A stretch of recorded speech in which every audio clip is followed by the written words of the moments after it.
All right. It is 7:02. Welcome everyone to our Light It Up TV podcast.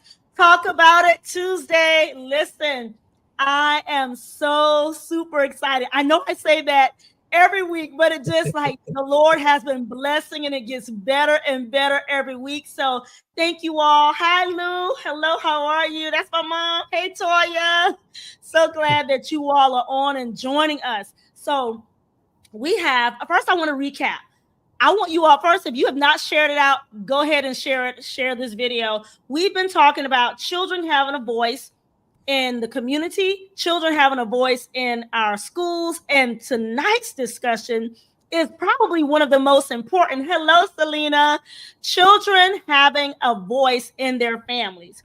The Light It Up mission that the Lord gave is to teach children to have a voice and to use their voices in a positive way to impact their schools, their families, and their communities. Okay. So that is the mission. And we have been having discussions. So we want you all to engage with us, join in with us on this discussion because I'm looking forward to it. Now, tonight we have two amazing guests with us, Minister Marvin Ash II and Ashley Hanna-Williams. Thank you all. Oh my goodness. Thank you all so much for taking out of your time. Now, Minister Marvin, I always like to say where I know you. I've known you when I was calculating, Minister Marvin, I've known you for over 14 years. That sounds about right. And you were mentoring my son, and he was a little fellow, and you weren't even married yet. Yeah. Now you are married with, tell us how many children. With four children. Tell us the ages. My oldest son is 8. My daughter is 6. I have a 3-year-old son, and then I have a 1-year-old son. Awesome. And so you are definitely, listen, hats off, because you all have a wonderful mix with boys and girls and ages, and I just love it. So you're going to give some really good insight. Ashley, from hometown Williamsburg County. Yeah. Listen, Ashley, listen, I've known you and your family for a long time, and your husband's family for a long time, right? So yes, ma'am. And even you, I realized, I knew your mom. I was like, oh my goodness, yeah. So tell us, Ashley, how many children do you have, and then what grades are they? Good afternoon, everyone. My name is Ashley Hanna-Williams, and I have 2 children. My daughter, she is in the 5th grade. She is 11 years old. And I have a son who is in the 1st grade, and he is 7 years old. Awesome.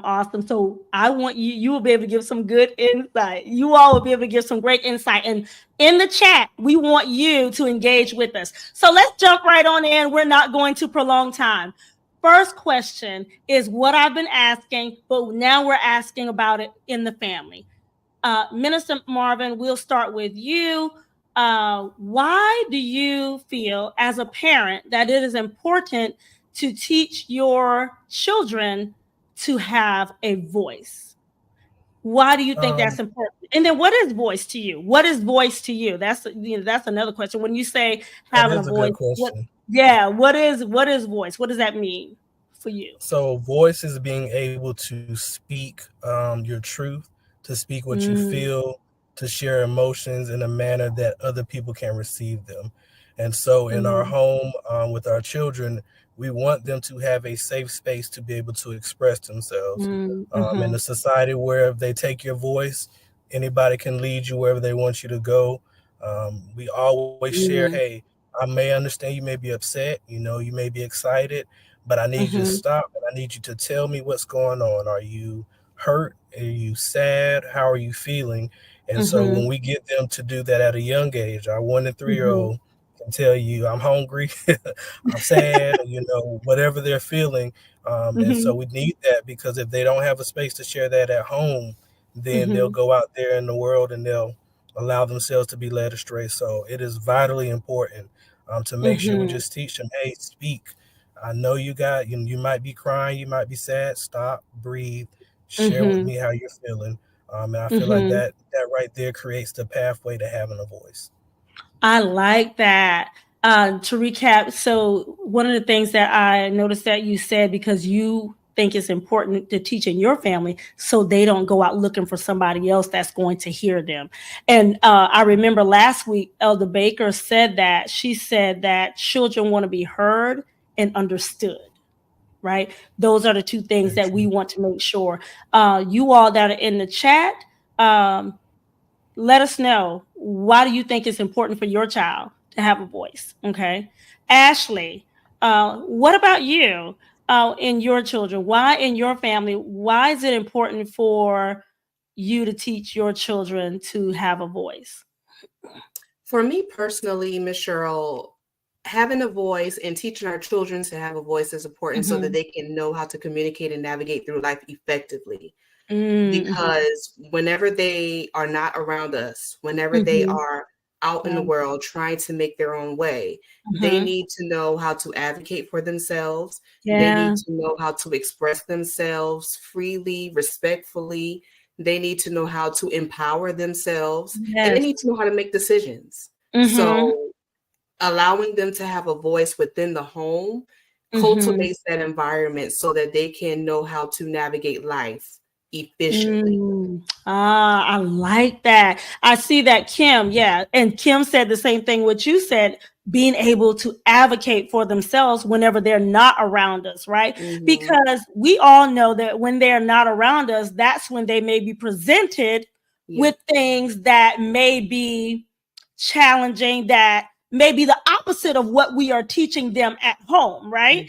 And so them being able to have that voice to advocate for themselves, whether it's an adult in a respectful manner or another child or another peer. So I think that is really good. I see that Latoya said a voice is important because without one, you are, thank you, Christina, you're guessing what the needs are. Wow, what's wrong, what's needed.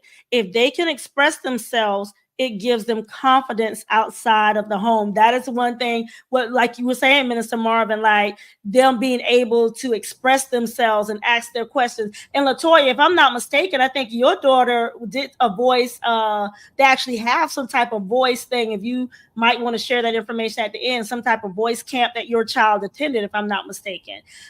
Christina, yes, welcome everyone. I want to say welcome. Kim said to teach them how to advocate for themselves when mom and dad is not around. If you are just joining us, we're talking about children having a voice in their families. Thank you so much for joining, and we're going to want you to engage with us. All right, so we talked about why is it important. So now the next question I want to ask you all is, how are you particularly teaching them? I know, Minister Marvin, you touched on a little bit of that. How are you teaching your children to have a voice? Ashley, I'll start with you this time. How are you teaching them? And then the other question that I wanted to know, parents that are online, let us know if you have some things that you are doing. Selena, Navigating Life. Yes. Some things that My Voice is Powerful. That's the name of the program. Thank you, Latoya. That is a program that teaches children about their voice. So listen, I want you, if you have some things that you're doing at home, drop it in the comments. What are you doing to teach your children to have a voice in your family? Ashley, I want to know, is it different grade level, because you have a K through second boy, right? Your boy's in first grade, and then your daughter is in, your female, right? Your daughter, she's in fifth grade. Is it different for you? And every household is different. Is it different for you? And this question is to you all too, audience, between grade levels, like K through second, teaching them to have a voice, than it is third through fifth? Or is it different because teaching your son how to have a voice versus teaching your daughter how to have a voice? Is there a difference in there? So for me personally, I don't think it's a difference in terms of gender more so than it is in terms of personality. So with my children, they have two totally different personalities. Okay. My son, he is very bold. He is very assertive. He is very confident in what he says and how he says it. Okay. Versus my daughter, she's very compassionate. She thinks about others' feelings. She's not as vocal. So for me, it's not necessarily the age difference or the grade. I think it's more so of the personality difference. So those are my challenges whenever I'm teaching them how to have a voice effectively. My teachings are different depending on the child that I'm speaking to at that particular moment. Wow. So, okay, that is good. So it is not necessarily like in your family, not by gender or by grade. It's more so their personality. And can you share a little bit what you were sharing when we were talking? You were saying that with your daughter, the things that you have to teach her because you said that she reminds you a lot of yourself. Yes. So my daughter, she is honestly and truly your academic scholar. She excels in school. And for me, that was also me in school. However, we are also very reserved. We are very quiet. We are very observant, but we're not vocal in terms of standing our ground and communicating. So for me, that was something that I really struggled with as an adult. Whenever I went off to college, whenever I, started corporate America, that was something that I had to learn and grow within. And I had to pray about because I would be in meeting rooms, I would be in boardrooms, and I didn't know how to advocate for myself. I didn't know how to navigate those communications. I didn't know how to, have those conversations with senior leadership and so on and so forth. So for me, I had to take a deep dive into that and know this started as a child because I was, that child that was, seen and not heard, right? I was that child in the background. I was that child you never had to worry about. I was that child you told me to do something and I did it. I didn't question. I didn't think twice about it. And my daughter, I see that in her and I'm like, whoa, like I need to get a handle on this now because you are going to become an adult and you need to know how to have communication. You need to know how to communicate effectively. At the end of the day, for us, we communicate on a spectrum. So either we don't communicate at all, or when we communicate, it's here. And it shouldn't be here. And the reason why we communicate like that is because we don't know how to, I didn't know how to communicate. Right. So if I'm talking about something, I didn't know how to have a decent conversation. It was either I'm saying nothing at all or I'm yelling and screaming. And that's very extreme. And that comes from not being taught how to communicate. Wow. So for me, I don't have to teach my son how to communicate because he knows how to come to me confidently and say, Mommy, I don't like that. Mommy, I didn't like how you said that to me. Mommy, can we have a discussion? Like, he's only 7 and he knows how to have those conversations. And I say that he gets that from his dad because his dad is a very effective communicator. But for my daughter, for me and her, we're still learning and we're learning together. And that's why I said that it has a lot to do with your personality, not necessarily your age or your gender. Well, hats off to you, Ashley, baby girl, because you just communicated really well. And Ashley, you know what? As you were talking, one of the things that I thought about is, and you all can maybe relate to this, when you were saying that you weren't taught, back then, growing up, I don't know if we were allowed to say, Mommy, I don't think that's right that you did that, without getting knocked upside the head, right? I mean, y'all help me out in the audience. Help me out if I'm wrong. I don't think that we were allowed to say that. Now, my personality, I was just talking. I was just talking. Latoya said smacked up. I was just talking. Yeah, right. I was just talking. I just love to talk, right? But I knew there were certain questions. Selena said backhand slap. So I think that played what do you all think? I think that played maybe some parts of, because and I will say even now, my mom is on here now, but even with my grandchildren, when I allow them, because I encourage them when I have them. That's why I said this is not just for parents, because as grandparents and aunties and uncles, we are all involved in the lives of our children, these kindergarten through 5th grade children. And even with my grandchildren, I allow them to share. I want to know, even though she's only 2.5, she's very vocal as well. Even though she's only 2.5, I am teaching her, like Marvin, you said with your baby. Yeah. She's able to say, no, Gigi, we were at the slide the other day, and I was telling her, Carter, I want you to take your time going across it. And she looked 2.5 years old, looked at me and said, Gigi, I'm not afraid, okay? Now, that might, to some, might say, well, was she being a little, disrespectful? But she was able to communicate with me.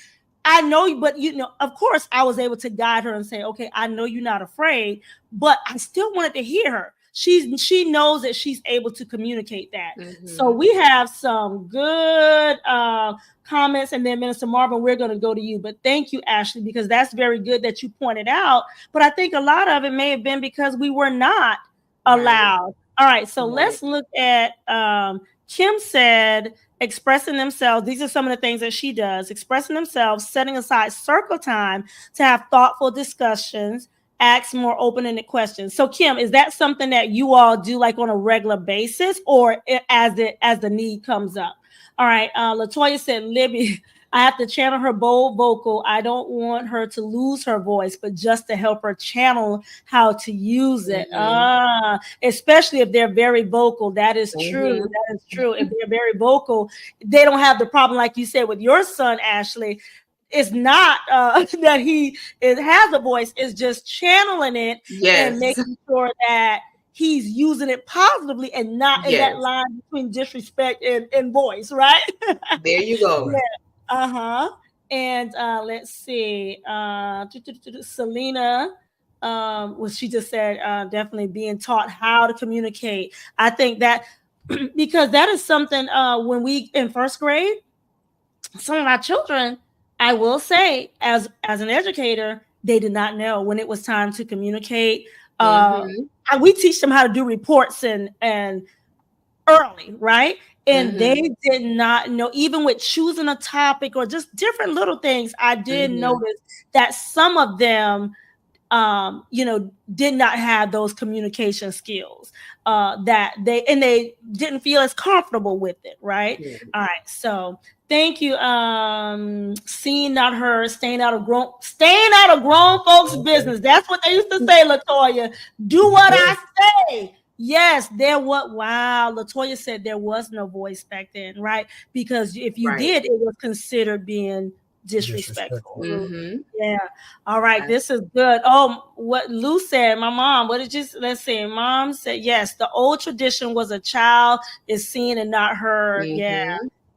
Right. And I will say, my mom told me she called me and she said, you know what? I want to apologize to you.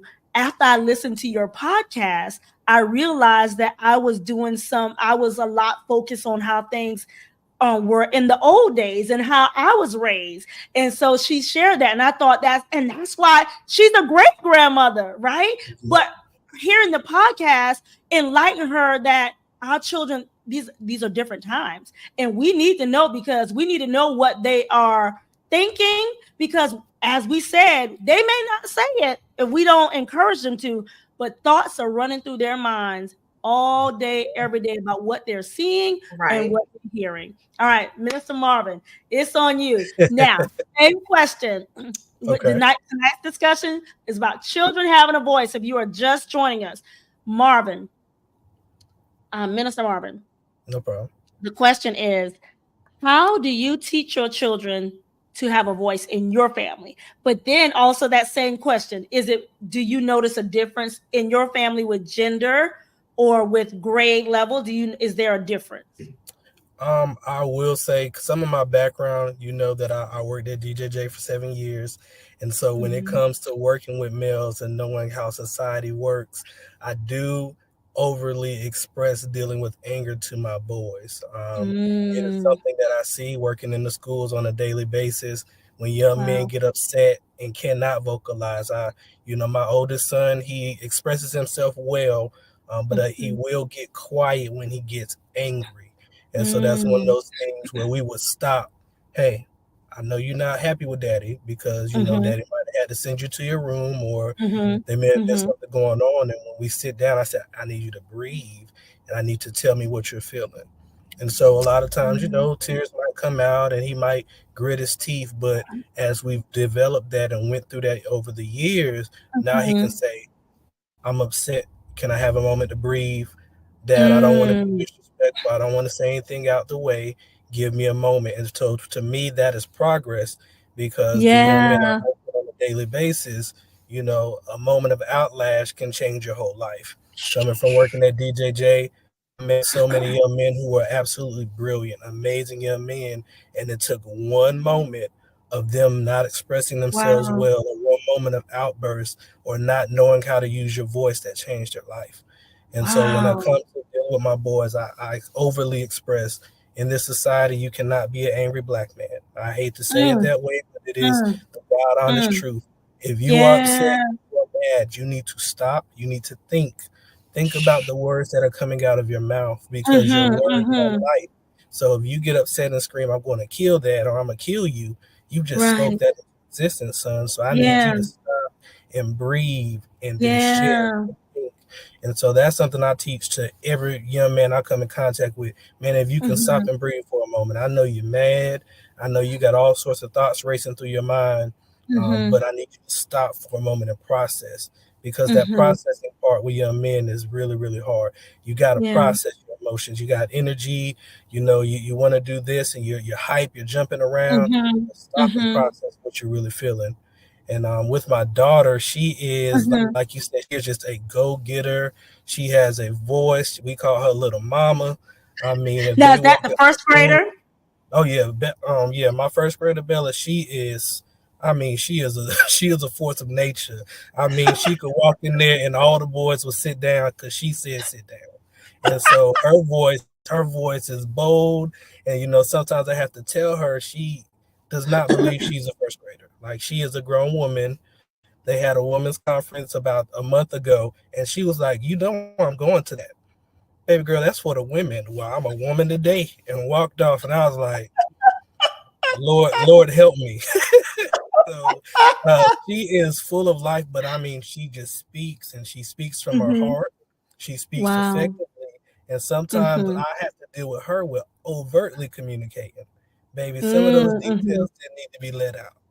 Let's slow down the conversation. You done said a little bit too much to people we don't know like that. So, we just try to teach, how to express yourself and how to do it effectively. So that is what we do in our home. You said a mouthful. I see that we have Selena said anger is a real issue. The Bible says be angry and do not sin. So anger is a real emotion, and knowing how to express it. And the fact that you said with the boys, I think that is definitely major with teaching our sons and the young men that we come into contact with. Like, wow, I can remember having my son to quote scriptures. I'm slow to anger. He that is slow to anger is stronger than the mighty. Because as you just brought back memories when you were saying that, because he would just get really angry with his sister, or just angry about different things. And I just remember teaching him, like, trying to teach him the same thing. Like, you have to be able to control. And it's so funny that you just get that correlation with the boys, that the sons, like, that is major. That you said that, because I didn't, we thought about all the other things, but I didn't think about the anger issue. So with the sons, can anybody relate to that? Kim, was that you saying that with your son? Ashton, yes, we have to teach that to our sons. That's Ashley's husband. And Toya said that her daughter Libby is Bella's cousin. that they actually are very, very vocal. Okay. Yes. Okay. So Kim said yes, absolutely. The anger that she has to teach her son. Okay, that's good to know. Okay. And so you said it's not grade, it's not anything, do you not necessarily grade level, but with yours is are you saying that it's basically personality as well? Or I believe it is a mixture of personality. Personality plays a large part as mm-hmm, they grow and evolve their emotions and how they express mm-hmm, themselves. It'll kind of give us guidelines as parents on how to teach them, how to raise them. I know we got into this conversation, but you know, working with your children is probably one of the closest ways that we get to live out our example of how God works with us. And so sometimes talk when on I'm that. talking to them, I'm literally like, "Hey, son, do you not understand what I do for you? Do you listen to what I do? I provide for you. I give you your food every day. I protect you. Why would you not trust the words I say?" And those Mm-hmm, moments gotta be like message, tap you on your shoulder. It's the same thing. So as we see their emotions and personalities evolve, you have to evolve your style of how to teach them. So you mm-hmm, know your mm-hmm, son at or they're in first grade, may be feeling one type of way. They may be trying to join in with friends and, you know, express themselves. I want to be seen. In third grade, they may be feeling like, okay, I'm smarter now. They're kind of treating me differently because I get to sit with mm-hmm, this group and I want friends. And so, you know, you have to literally teach at that moment. I feel like mm-hmm. they will fluctuate and they will change as life goes on, just like us as Um, humans. Sometimes we're up and sometimes we're down. Sometimes our emotions are mm-hmm, good, everything's good. You know, it's mm-hmm, rainbows and sunshine. God doesn't have to say nothing to us quickly because we're running with it. uh-huh. And then there's times where we're Yeah. not feeling the best and we're in our emotions and we're struggling to express ourselves. And we have to Mm-hmm. believe and know the same way that God treats us and shows us, we have to do that same example to our kids. So I believe it's a Yeah. mixture. It just depends on the moment in time. You got to flow with it. That is so good. That is so good. We have to flow with it. And that is so true because there are certain times when that you think about with us. When you brought that home with us, the way that we communicate and the way that maybe the people that are in our circle communicate with us is different depending on what we may be feeling or how we may be feeling at that time, right? The way we respond back to them might be different, depending on how we're feeling. This is a really great discussion. I really thank you all for sharing that. Being that the things I want to recap, the things that I heard Ashley say is teaching them that communication, how to effectively communicate so that when they get to be an adult and as they grow, and it's a process. Like Ashley, I think what you said, that it is a process of how that happens. It's not just like a one time, but it's a process even throughout, even as you're an adult now, just continuing to put those things into practice, especially. And I think especially being able to observe and know the personalities of our children is so good. And then Minister Marvin, what you're saying is taking that step back to breathe. Yeah, and allowing them, right? Because somebody said when you was talking about saying that your son like would say, "I just need time to myself." Again, back in the day, if you try to walk off while somebody, while they're trying to have a discussion, with you, you don't. It's like we didn't have that. I need while you talking to me, and I'm going to tell my mom, I need some time. Give me a minute. Kim said, "Child, please," like that. That would give me a minute while I'm talking to you. Like that's considered. Oh, so you trying to be grown? But today is different. The challenges that we've already, talked about that they deal with, they need that time, as you said, processing. So that is it. Is there any last words that you all have that you want to share? Any questions that you all have for Marvin and Ashley before we go? Any questions? Well, while they say that, and while they type that out inside of the chat, Miss Cheryl, I do want to make a comment Mm-hmm. about how your mom apologized. Mm-hmm. That is not a practice Yeah. that I am used to experiencing as a culture. And what I mean by that is she's apologizing for something she, in retrospect, had absolutely nothing to do with. And I'm explaining to you what I mean by that. I think a lot of those teachings, the seen, not heard deal, I think that comes from intergenerational trauma within the Black community. Yeah. That Speak on that. stems from slavery. Because a lot of what we were exposed to was cultural suppression. We were exposed to educational barriers. So there was no way to communicate effectively because we just didn't have the education to be able to do that. Yeah.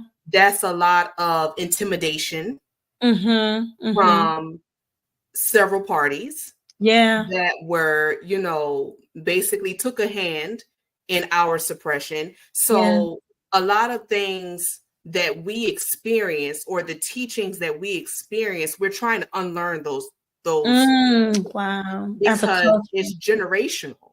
Is the best way that I can describe it is intergenerational trauma. And we're all working through it. We're all trying to navigate this space, and we're all trying to unlearn literally hundreds of years of teachings. And I commend your mother for apologizing for something she had absolutely nothing to do with. She was just doing what she was taught. And until we learn better, until we learn to, you know, break away from those teachings, we're going to continuously go down that path. So I applaud all of us for actively trying to break the cycle. It's not easy for us to take a step back and actually parent, because we're so used to operating out of survival. We're so used to operating out of, I'm just trying to make it to the next day.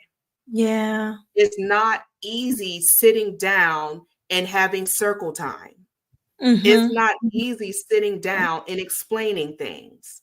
It's not easy sitting down and actually hearing your child out whenever you have bills to pay, whenever you have a 12-hour shift you need to go clock in for, you have dinner to cook, you have homework to complete, you know, you have parent-teacher conferences to schedule and sports to attend.